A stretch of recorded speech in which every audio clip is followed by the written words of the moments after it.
that. Okay, got it. I think that's my cue to introduce us here. So, hi, welcome to the Trans and Non-Binary in Cannabis panel at the Full Spectrum's first conference. My name's Tara Barnes. I'm an organizer here in Clark County, Washington, and also the operations director for Landrace Brands, a cannabis farm here in Washington. Also, we're going to have some questions that'll be available to be asked in the chat group for the end of the panel here. Our speakers today are Andrea Smith-Meecham, who is the founder of Terps, Not Terfs, and one of the managers at The Green Merchant. We also have Chaney Turner, who is the founder of Beyond Equity and also the chair of the City of Oakland's Cannabis Regulatory Commission. And we also have Hez, who is a bud tender, entrepreneur, and a manager of The Addition, which is a dispensary, I believe.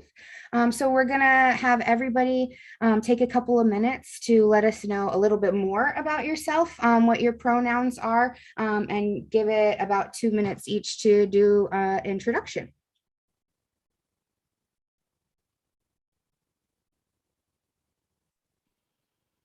I guess I can start. Oh, I'm sorry. That's my job as moderator to give you guys some direction. So yeah, go ahead and start. It's okay.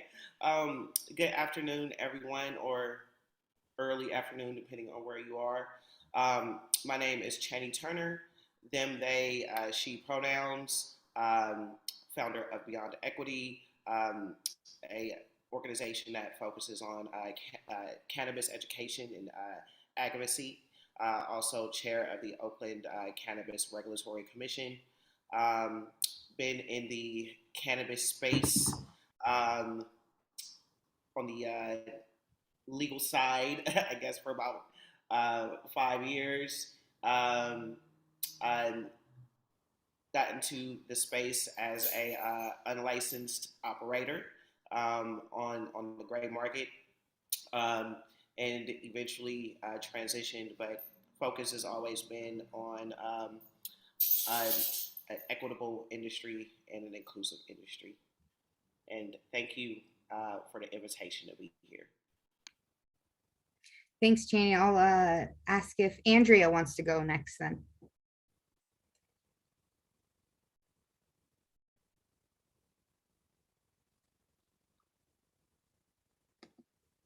Double check and make sure we have Andrea here. See, and Andrea. How about Hez? Are you here? Oh, do I need to unmute Andrea? It looks like Andrea is muted. Oh, there she is. I don't show the mute button, but I can't hear you, Andrea. Let's give it a second. Maybe we can go over and see if Hez can introduce themselves, and then we'll come back to Andrea and make sure that we can get her on here. Awesome. Can you hear me okay? Is everything's going good? Okay. Yeah. Cool. Thank you for having me. My name is Hez. My pronouns are they and them. I'm coming to you live from Toronto, where I am the co-manager of Addition, the location on DuPont.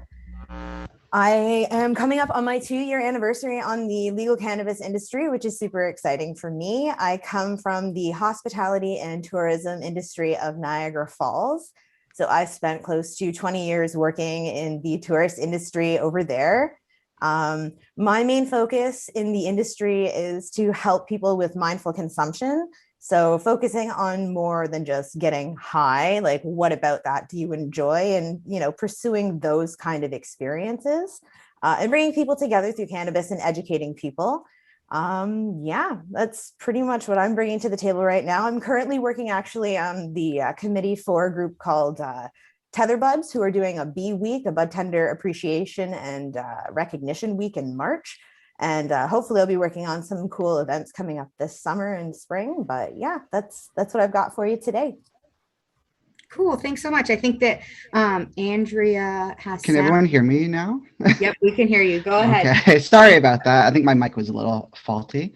My name's Andrea. My pronouns are she, her. I am the founder of Terps Not Terfs, an initiative I started here in Toronto, Canada, as a way to create lifestyle and cannabis accessories that give a bit of a queer flair while still being aesthetically pleasing enough that anyone can sport them or wear them. I also am the assistant manager at a dispensary here called Green Merchant. I have about 9 years in the industry, and one thing I've learned is to always be proud of your roots. So I am proud to say that I come from the legacy market and transitioned from there into the legal market when we legalized here in Canada in 2018. And that's kind of me. I've been consuming for 20 years and have always had a fascination with cannabis and what it can do for us mentally, physically, and all of the above. So that's why I'm here. Awesome. Thank you so much. So we can jump into some of the pre-planned questions now. And Andrea, now that we know your sound's working, if you wouldn't mind going first with course. this one. Want to keep these ones to about 2 minutes too, just for reference. But the first question we have is, what challenges have you faced based on your gender identity working in this industry? Well, I always say I feel like I have a bit of a unique experience because I did start in this industry, not like fully in the closet, presenting male. And so I've seen kind of both sides of the fence. One thing I did notice is that things came very easy to me. I was very privileged as a presumed straight white male in the industry. I found a lot of things were handed to me and given to me. I did work very hard to get where I was, but found that, yeah, if you know the right people, you can pretty much get anywhere. Once I transitioned socially to the trans woman I am, I found that I was looked at differently. Opportunities came a little bit tougher. I had to prove myself a little bit harder. It was just, everything was just harder.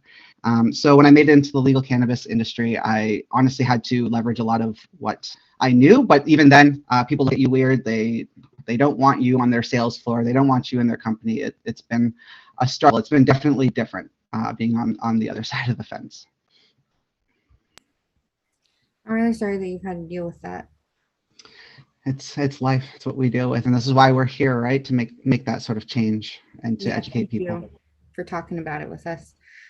Same question, Chaney. Would you mind going next about your challenges you face with your gender identity in this industry? Yeah, I haven't experienced front-facing discrimination when it comes to my gender. I've definitely experienced discrimination just as a Black person in the space. Definitely a lot that comes with that is because of gender, but the front-facing discrimination that I've experienced has been more racial than gender. One of the things that I appreciated when I had my dispensary, which was unlicensed at the time, was that I catered to my community, so Black, POC, queer, and trans people. And I think we need spaces that are owned and operated by people that reflect the communities. Being that I had that opportunity, I was able to cater to people's needs more directly because folks were definitely open to sharing certain traumas that they needed cannabis to heal from. And so not too much, I say, front facing, but, discrimination can also be behind closed doors, being denied certain access and more systematic. And so that's the experiences that I've had. Thanks for sharing that with us. Again, I'm sorry that you have had that experience. Hez, would you mind answering the same question about challenges of your gender identity in the industry? Absolutely. So I would also agree it has to do with working hard to be seen as a credible source of information on the sales floor. Because people hear the voice and notice the eyebrows that didn't survive the 90s, a lot of folks still perceive me as a female, and that's not, I was AFAB and I was socialized as a woman, but I don't identify that way.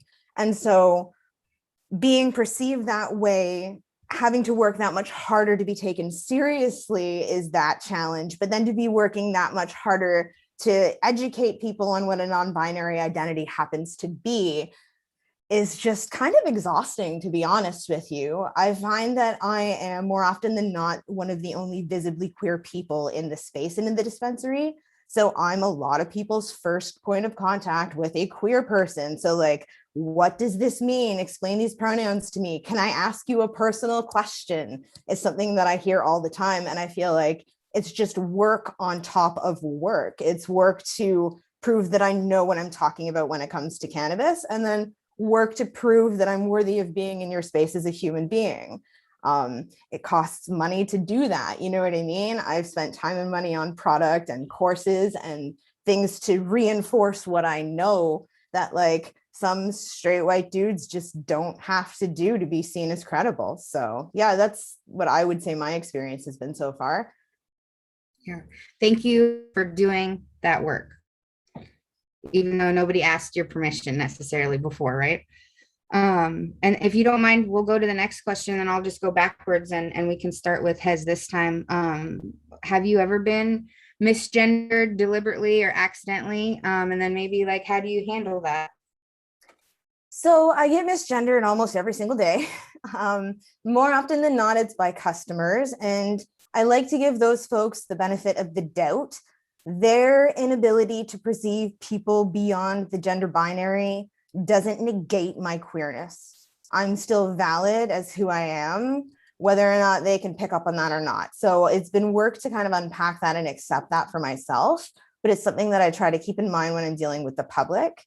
There are queer people who recognize me, who see me when they come into the store, who gravitate towards me, who bring their partners or their family members in to see me and ask for my advice. So that's been great. As far as coworkers go, I have had 2 coworkers deliberately misgender me like over and over. The first dispensary I worked at, my one manager absolutely just refused to try to use my pronouns until I told her it was a human rights issue. And the second place I worked at, there was somebody who would use the customer's misgendering of me to then further misgender me. So she would join in. Instead of reinforcing me and using my pronouns, she would join in on the, oh yeah, she's great. And it's like, no, this is your opportunity to say, oh no, they know what they're talking about, because like, I'm still right there. So like, that's how you can support me. But yeah, for the most part, folks have been wonderful. I can't lie. I have had a great experience, but like, that doesn't kind of take away from the times that hasn't been so great. Thanks for sharing.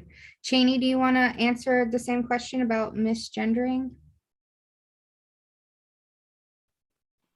Yeah, kind of similar to Hez. You know, I get misgendered every day, regardless if it's in the cannabis space or in any space.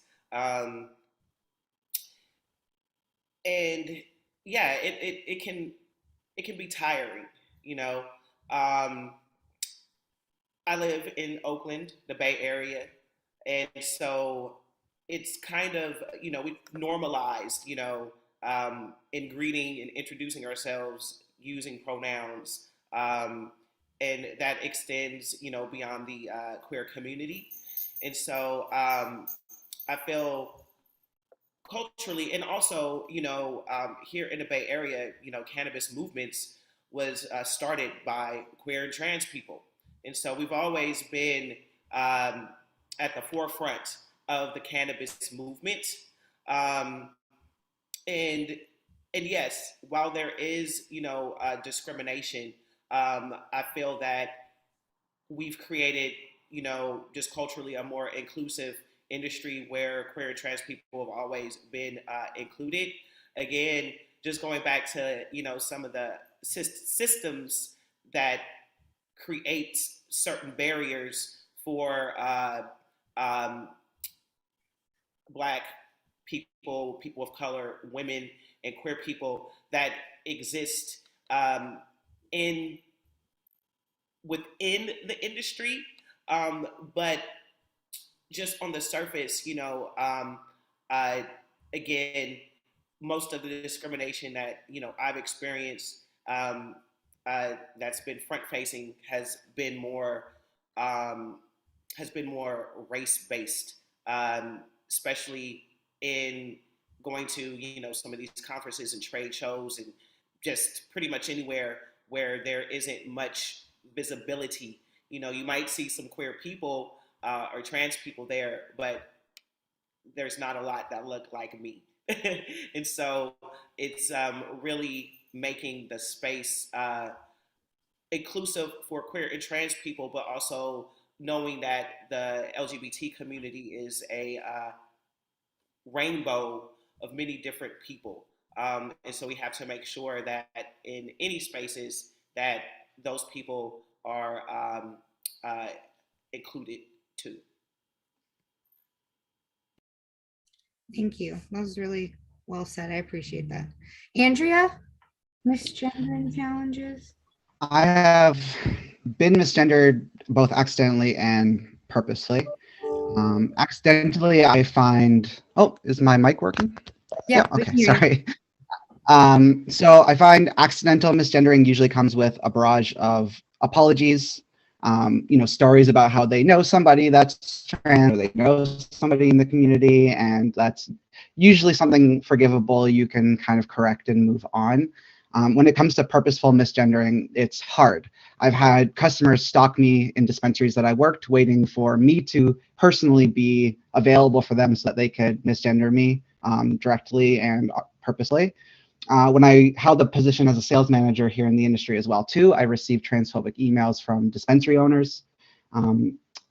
I've had just people do it. I've had two people standing in front of me, one gendering me correctly and one misgendering me seemingly on purpose. It's quite difficult. I guess, honestly, the biggest thing is just to move away from it. Remove yourself from the situation if you can't handle it emotionally. Find help, find a system in place. Most dispensaries, you should have a bit of a family happening there, and there should be people there to support you. But sometimes you're alone on the sales floor, and you're stuck.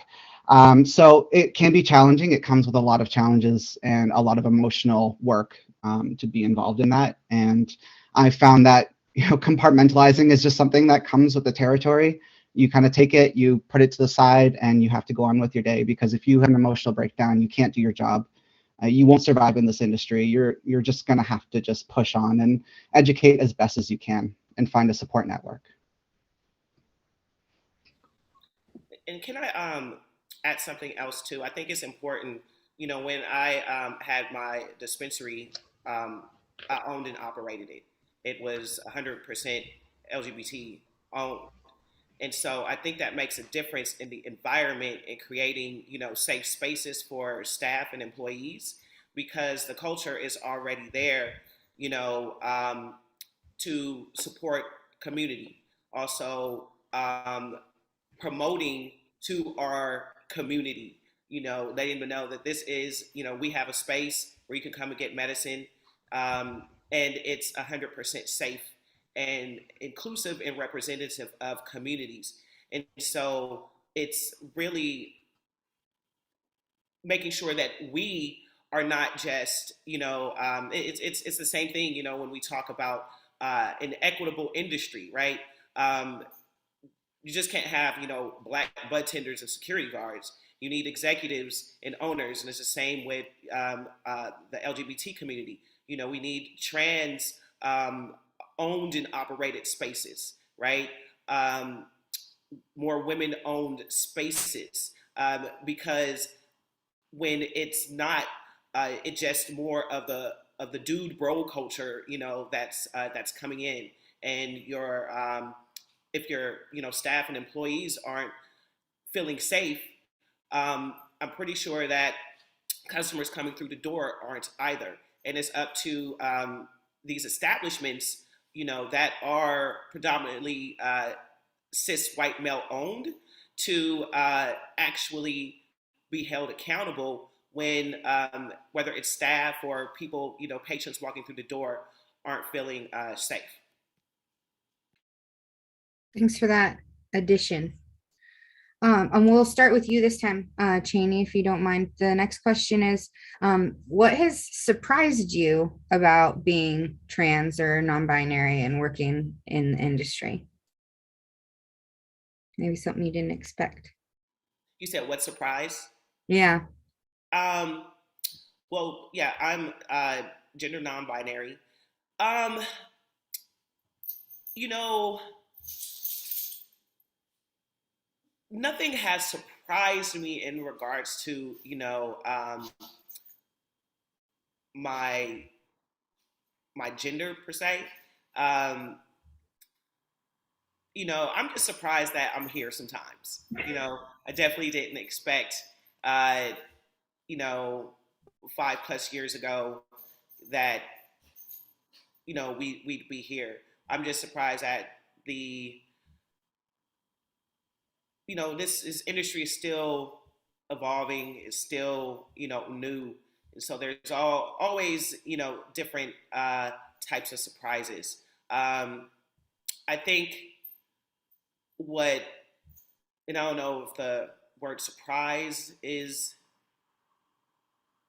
the right word, but I have to say, like I said earlier, when it comes to movements within the cannabis industry, it's always been led by people, like us. And so I think it's important to always center that when we're talking about it, especially here in, California, the Bay Area, where we're experiencing, it's a really hard time right now, in the industry. And so I think it's important to remember, the people that did the hard work to even get us to where we are, and making sure that, their names are said, because right now the industry isn't looking too compassionate, and that's what it was founded on. Yeah, I agree. Thank you for that. And I think this is a good time to say thank you for Neil for putting together this conference, because some of those people that you were talking about, we've gotten to hear from some of them directly over the last couple of days on this conference. And that's been really amazing to hear all those experiences. Andrea, do you mind going next and answering what surprised you about being trans in this industry? There's been so many surprises, both good and bad, I would say. I think my biggest surprise is that I've been able to get a job and be accepted, honestly. We have a huge history in the legacy market of cannabis here in Toronto that comes with a lot of guys, a lot of cis white males that are quite transphobic. And a lot of those guys now run the dispensaries in the legal market. So I've been quite surprised in the fact that I've been able to actually build a reputation for myself as, a knower of cannabis and a knower of this industry. And I'm surprised by a few very safe spaces that I've been able to walk into, and without being within the village of Toronto or in the gay communities. I've been quite surprised being in quite straight and hetero centered areas and being welcomed. On the other side, I've also been quite surprised by what some companies have told me they can and can't do for me. I've had very large corporations here in Canada who have told me they're unable to refer to me anything than my dead name. They can't put it on my email. They can't put it on my usernames. They can't do anything. And HR refers to me as my dead name, and I'm misgendered. And there's no way for them to incorporate that into their system.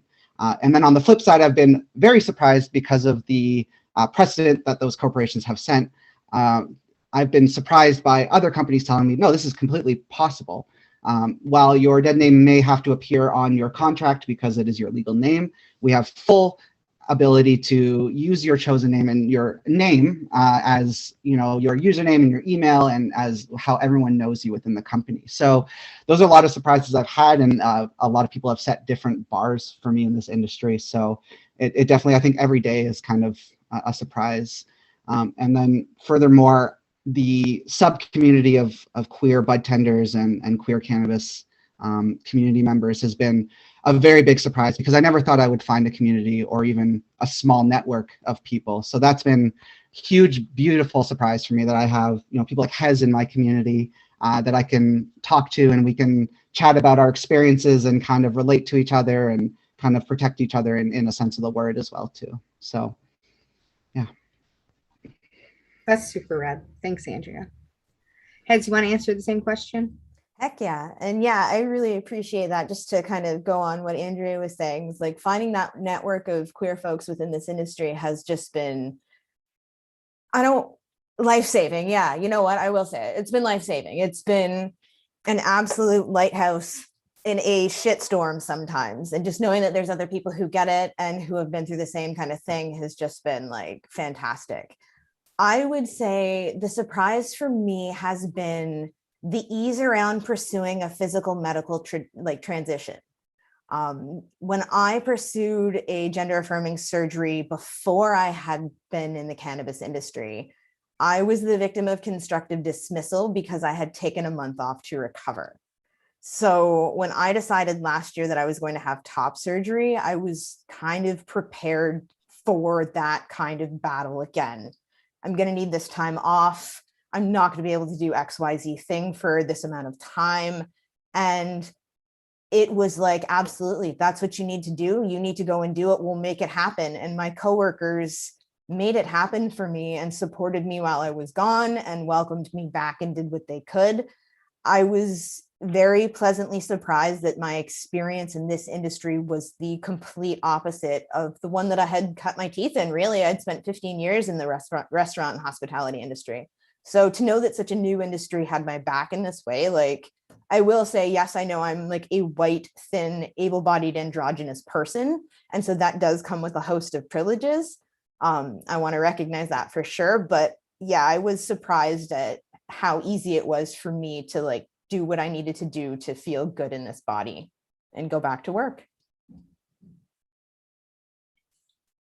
That's awesome news that you found some people to support you. And that's a good segue into the next question, if you don't mind answering that one first. Sounds like people and coworkers and supportive management have been something that everybody's found to be helpful. But are there other resources that you found along the way that you'd like to highlight or share with others that you found through this process?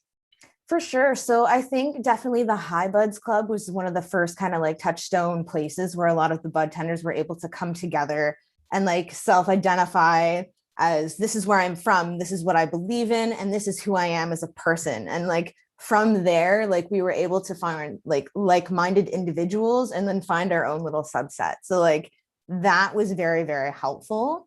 And then I would also say another good resource for me was definitely the United Weed Workers. Those folks are really, really great when it comes to knowing your rights as like a worker or a queer person or just a human being in the workplace.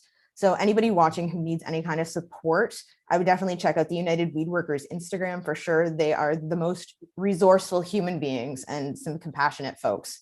So I would say between the two of those things, like those would be the number 1 and 2 resources for me so far. Thanks. Andrea, do you have any resources to add? You guys are kind of in the same community, right? I was going to say, it has pretty much answered my question, because we really do come from the same sort of network. The High Buds Club was a very incredible resource, creating a sub-community within that larger community that's built for bud tenders and managers and people in the industry alike to come together. And it is quite small, but I think through it, we've all kind of connected outside of that network and created our own at the same time. In terms of resources, yeah, United Weed Workers, incredible. I find that I've had to make some of my own resources back in the day just because I didn't know where to find them. And then there's lots of other places, like there's the Proud Mary Network, there's, Emerald Magazine, there's lots of, I find news panel or news hubs and article writers that are willing to put these resources out as well and tap into people like myself or Hez or other queer individuals in the community and really get resources from us and put it out there. I always say Google is a 6-letter word, so it's an abundance of resources as well too. So you can definitely find whatever you're looking for on there as well too. So Thanks. Yeah. Chaney, how about stateside down in California? What resources have you found that are helpful? Um, there's definitely tons of resources. I would want to let people know, support your queer and BIPOC dispensaries and brands, but also make sure that you follow organizations that have an abundance of resources and organizations that's out here doing the hard work of advocating for a equitable and affordable industry. Um, Later on, you all will hear from Amber Center, co-founder of Supernova Women. That's a great resource for people to follow. Also, the Hood Incubator is another great advocacy organization doing work locally and statewide. My organization, Beyond Equity. And those are just a few, and they're all LGBT led. They're Black queer women led organizations. And so, and have an abundance of resources. Those are just a few. But I say that because it's important for people to recognize that a lot of the people at the front of advocating for a fully equitable, industry are queer people, like I said earlier, and this is not the cannabis space industry, whatever you want to call it. It's one of the hardest spaces that I've ever been in, and so making sure that yes, joining groups and organizations, but just having a support system, people that you can call and vent to that will recognize some of the challenges that you have to face. People that you can trust, because this is definitely a space where you can't do everything alone. And so making sure, yes, finding your tribe and creating that support system. And so the resources definitely are out there, but make sure that you can have your soul tribe.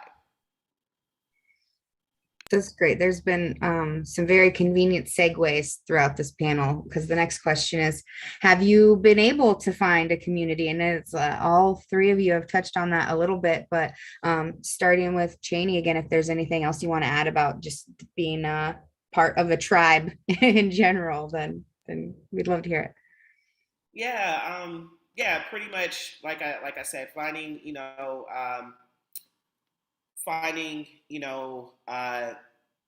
that tribe, and just really just supporting each other. Like, after this, I'm like gonna follow Hez and Andrea, and we gotta stay connected, and there's any way that people can bounce ideas or support each other in ways to make this space safer for folks like us. It's really about building community. Awesome, thanks. Andrea, do you have anything to add about your community and finding your tribe? Yeah, I mean, I've been surprised at the community I found, honestly.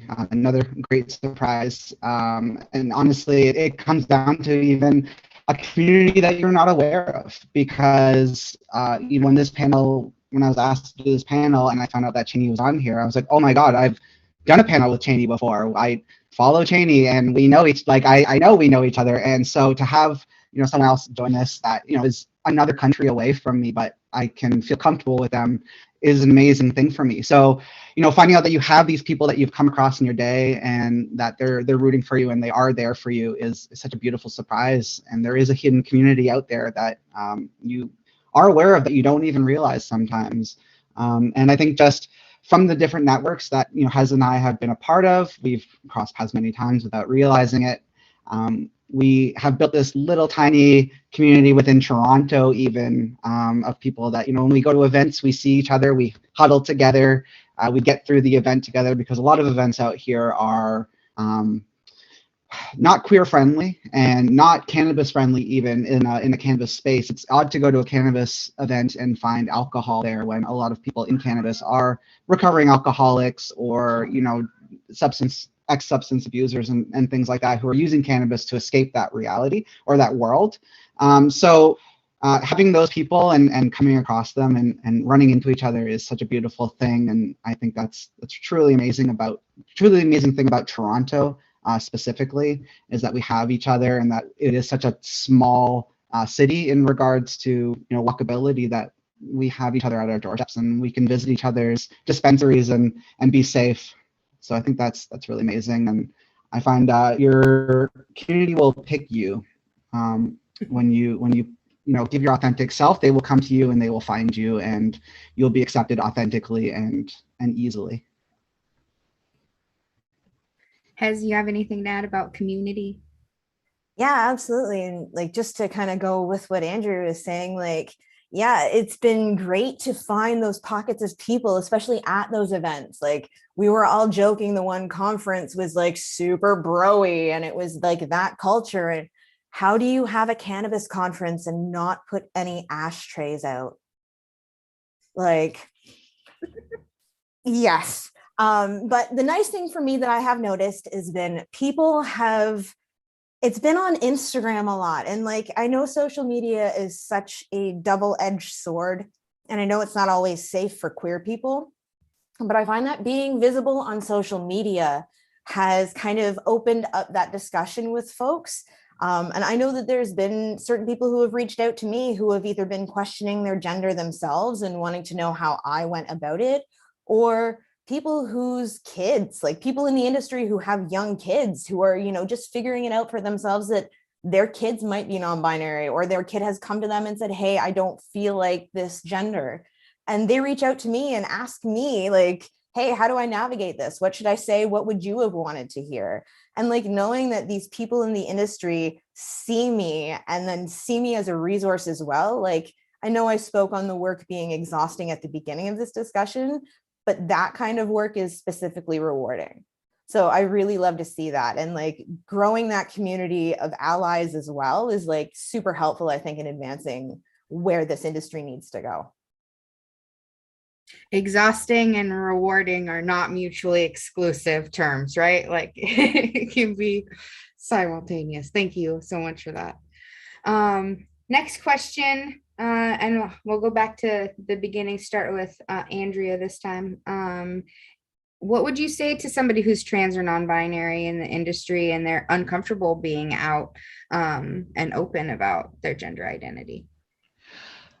That's a really tough one, honestly, because I know there specifically, even with this panel, there was someone that the Full Spectrum was looking at that said, I can't be on this panel because I'm outing myself specifically in this industry, and I will lose all support if I do that. And I think that's really sad to hear, that someone is closeting themselves because they feel like they will lose their friends and they will lose their coworkers and they will lose all support that's literally there to help them. So all I have to say to those people is that what you lose, there will be gain. You will lose the things that don't matter, it will hurt, but the things that you lose will eventually make your life so much easier. They'll lift a weight off your shoulder, and the community that you will find beyond that will be so rewarding and so incredible. So just hang in there, know your stuff, just be confident in who you are and what you know. And I think that that's going to hold true through the entire industry, no matter who you present yourself as. If you are authentic in any regard of yourself or any sense of the word, then you'll be accepted and you'll find the right people that will bring you into their tribe and welcome you with open arms. So I say to those people that are questioning or worried that there is a silver lining. It's always going to feel like a thunderstorm, but the clouds will part and you will get through it. And if you have a strong network of people that truly, truly care about you, they won't care how you present yourself or who you are, because they will love you for who you are regardless. So I think a lot of it is the stigma that's placed around coming out and being trans and non-binary. A lot of that weighs down on people, but a lot of it is imposter syndrome. A lot of it is in the back of your head, that saboteur just kind of telling you that you're going to lose these people. And, you know, I'm not telling people to come out if you don't feel safe, but if you are ever worrying, just find people like me or Hez that are already out and already doing what we do to just latch onto us and use us to get through any trouble that you're going through. That's really kind of you. Chaney, would you like to answer the same question? What would you tell somebody who is considering coming out in the industry? Well, coming out in general isn't easy. And when you have to put yourself in a vulnerable place, in a space that is harmful, it can be hard. I would just suggest, for one, be good to yourself. You know, self-care, however you can get it, right? Whether that's through therapy or supportive, systems. You have to take care of yourself before you can put yourself out. You know, being Black in this space, it comes with a lot of invisibility and imposter syndrome. And for me personally, you know, it's something that I'm still working through. You know, although I am very outspoken, that is putting yourself out, right? I've literally had people tell me that, you know, no one's going to want to work with you because of how you speak out, right? But no one else is going to do that for me anyway. And if you don't feel that you can come out or speak out, you know, again, find some support and support individuals and groups who are doing the work for you. You know, you don't have to do that. Again, your priority is taking care of yourself. This industry isn't going anywhere. So build yourself up, get that, you know, inner strength that you need, and do it in your own time. You know, nothing has to be rushed, and you don't have to come out for anyone else except yourself. And being that, again, you know, going back to just, you know, the historical facts around advocacy and, you know, Prop 215 back in the day, we have to make sure that we take care of all of our communities in the cannabis industry, but especially those who aren't seen. Imposter syndrome, it's real, but it's not real, right? And so, however you can work yourself through it with grace, do that.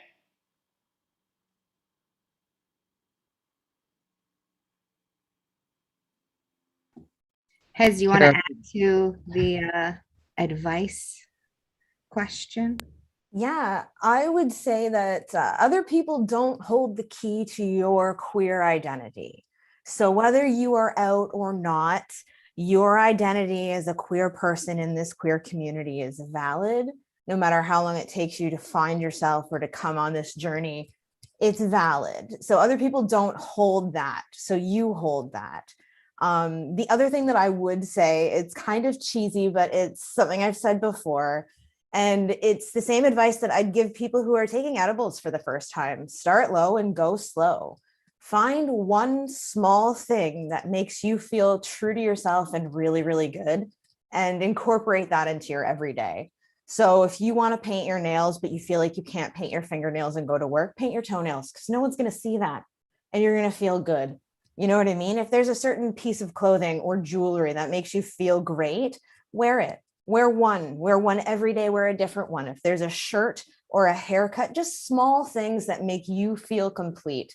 Work those small things in every day, and you'll start to feel good, and you'll start to recognize other small things that make you feel good. And before you know it, you'll start to feel more and more comfortable in your skin, and you'll be able to gravitate to other people who are feeling just like you. So there is a community, and you will be able to find it. There's no rush. Take your time and treat yourself kindly. That's awesome advice. I would add to that before I was out publicly, I got this tiny little pride tattoo on my shoulder where you could like nobody really ever see it, but like I knew it was there. And so great advice. It helped me just to like grow upon that. You know, it was for myself at first. So thanks. And use cannabis. When I came out to my mom, we actually smoked a joint together. She rolled one up, and I think it definitely took a lot of pressure off of the situation. So, however you can incorporate cannabis, into conversations, especially with loved ones or whomever, bring some weed. CBD the stress away. This next question I think will be kind of interesting. And if you don't mind, Chaney, I'll start with you. It sounds like you've been an entrepreneur and working for yourself. And then it'll be interesting to hear what our other panelists who are not in the US answer this question. But health insurance, how has access to health insurance affected you looking for a place to work or a career as a trans person in the cannabis industry? I've been pretty open about my cannabis use. I'll never forget one job that I had. I actually, told them that, I consumed. Now, back history, I had I'm in California where we had Prop 215. And so I had a medical card. And although it's at the job's discretion whether they want to hire you or not, knowing that information, I just found it. I was tired of borrowing urine from my friend and going to do drug tests. So I was like, fuck this. I consume cannabis. Here's my medical card. Do with however you like. But everyone doesn't have that experience. I will have to say, recently, the city of Oakland did pass something to where they're no longer discriminating, against, and this is for city employees, actually. They're no longer testing for cannabis for city employees. And so, hopefully, as we move towards, federal legalization, whenever that happens, we can break some stigmas, because especially for people of color. And what I noticed is, certain the corporate jobs that I used to have, right, the ones that paid well, never tested. It was like the low level retail jobs that always tested, for cannabis. If I'm making $12 an hour, I need to smoke weed, and so it's also further discrimination of just low income poor people. And so we need to, get rid of that. I got a job making $30 an hour and they didn't test. They didn't do any drug tests. And, a lot of those people were doing more things than weed. So it's still a lot of work to be done around discriminatory hiring practices, and making sure that Black people, people of color, and poor people are not the ones that are being targeted in those discriminatory practices. Thank you. I think it's, worth mentioning too, just in the US, how our employment and whether we have a job and our financial situation is so closely tied to the level of healthcare and insurance that we have here. So things like being a trans person and being a cannabis consumer or having worked in the industry can, have those effects. But I'm curious, Andrea, if you wouldn't mind going first, because we have different healthcare system. So how does that affect you differently? I think there is also a little bit misconception about Canada's healthcare as well too. I know a lot of people outside of Canada think like we get everything for free and we just walk into, a hospital, everything's taken care of. And if we need medication, they just hand it to us. But it's unfortunately not like that. There is a line divided between essential and non-essential healthcare provisions. So a lot of what constitutes the trans experience is not considered essential in our healthcare. Now, in the cannabis industry, we are a brand new industry. A lot of stores won't have health benefits.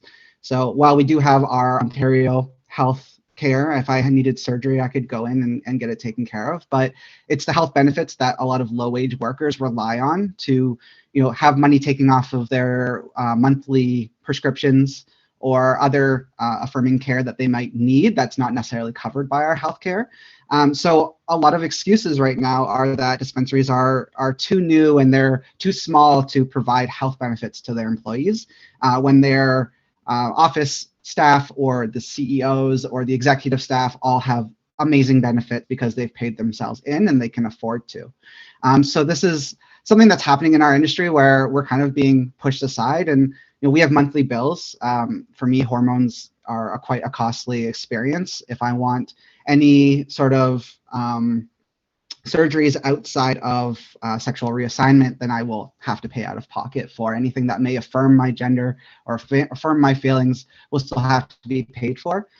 So having lack of access in a new industry to the health benefits that a lot of other retail stores have is hard. It's difficult because our wages are already lowering as we go. At the beginning of this industry, wages were high and it was great, but now with saturation and competition and more people joining the industry, they're lowering wages. Where I made $20 an hour as a key lead, now I make $18 an hour as an assistant manager. I've moved up, but I've moved backwards.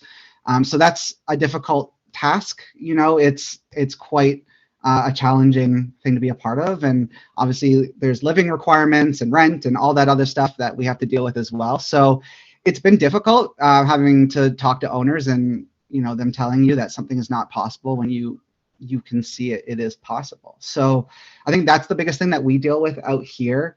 I know we have it a lot easier than our siblings below us. I am aware of that privilege and the fact that I can go to the hospital and have something taken care of. But there are still a lot of hurdles and factors that keep us from being able to transition properly or live the life that we want to and need to.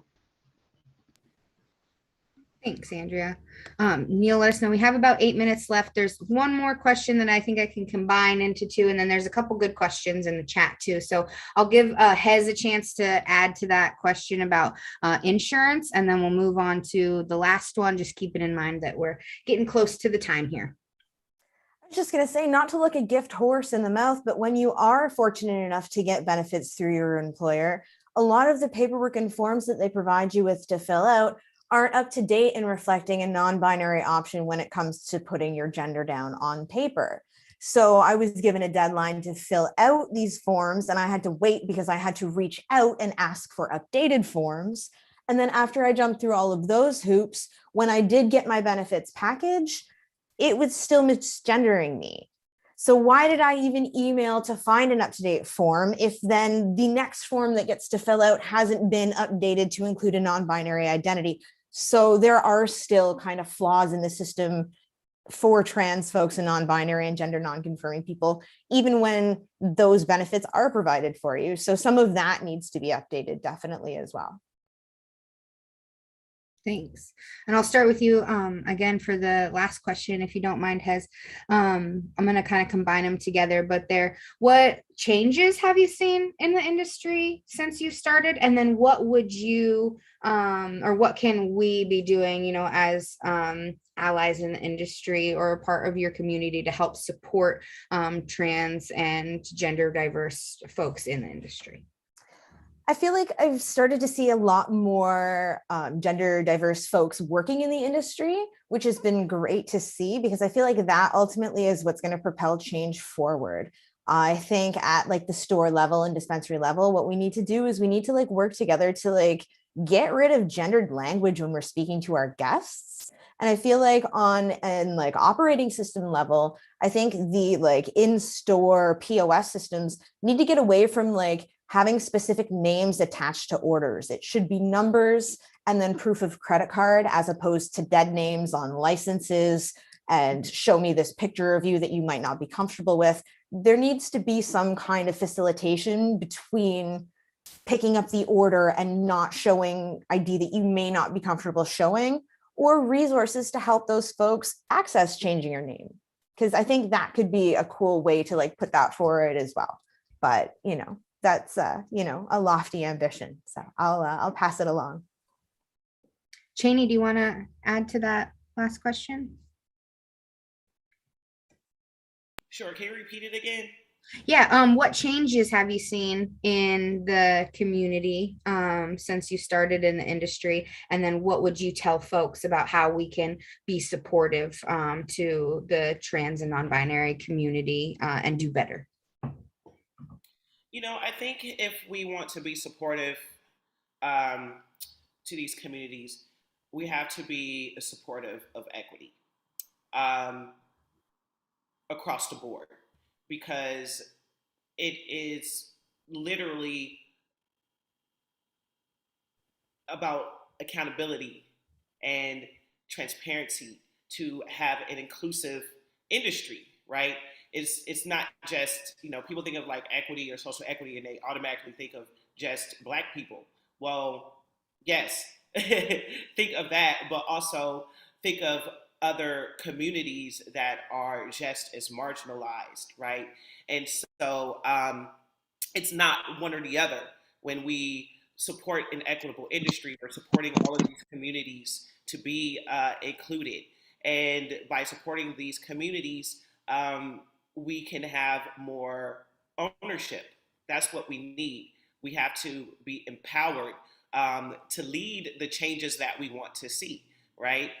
So if you're having, queer and trans-owned dispensaries and operations across the board, you're going to implement those practices that are inclusive. Like Hez said,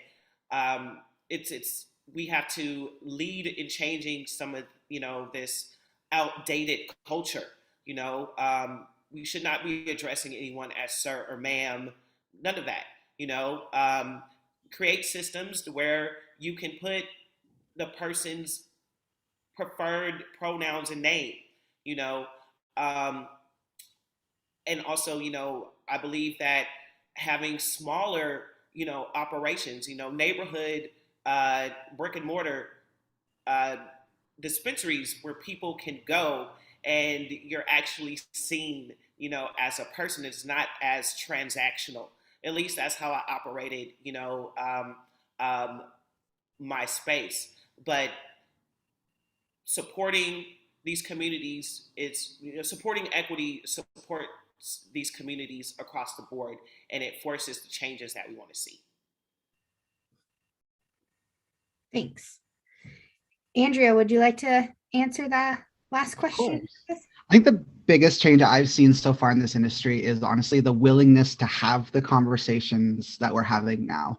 I think at the beginning of the industry, it was very much a brush off because people were making money. They were hiring heteronormative people, binary conforming people, and it wasn't something that it didn't hurt them in any way. It didn't hurt their profits. So now with a lot more visible queer people in this industry, there's a lot of people realizing that we need to have these conversations. We need to learn things. We need to action. So I truly believe that the ultimate way to move forward is 4 things: education, education, education, and action.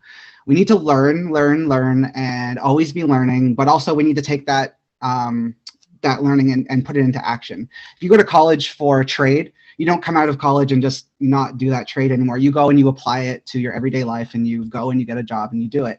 If you're learning about queer people and gender nonconforming and trans people, you have to leave and utilize that information and bring it into your everyday life. Change your language, change your way of thinking, and just help those that don't understand what you're learning to learn exactly the same thing.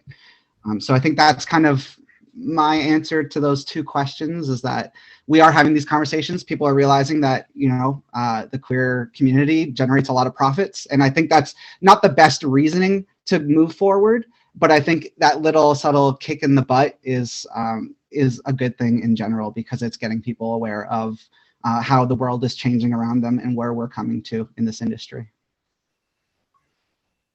Thank you so much for that. And thank you guys, all of you guys, for participating in this today and dedicating the time and emotional labor to educating us and answering our questions. There were a couple good questions in the chat room, but we're coming up here on the 1 p.m. closing time, and I don't want us to go over. But if any of the panelists are able to join in the smoke lounge afterwards, Neil shared the link in the chat bar here, and we can move into there, and perhaps we'll have opportunity to address some of those questions too. Again, thanks to Neil and the Full Spectrum for putting this together, and to each of you guys for being here and participating in the conference and our panel today.